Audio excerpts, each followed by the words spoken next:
بسم اللہ الرحمن الرحیم۔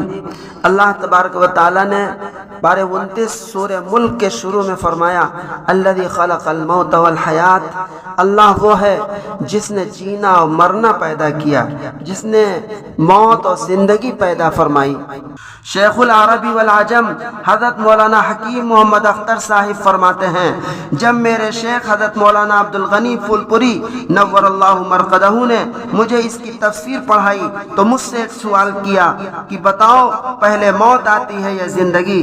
میں نے عرض کیا موت تو بعد میں آتی ہے، پہلے زندگی ملتی ہے۔ حضرت نے فرمایا پھر اللہ تعالیٰ نے موت کو پہلے کیوں ذکر کیا؟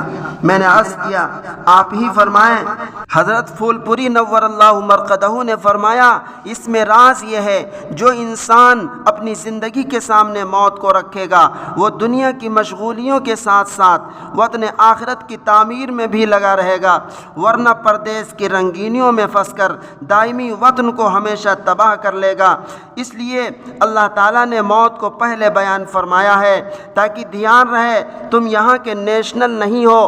50 سال 60 سال 70 سال کے بعد ایک نہ ایک دن تم کو ہمارے پاس آنا ہے اور اپنے کیے ہوئے اعمال اور اپنی زندگی کا حساب دینا ہے۔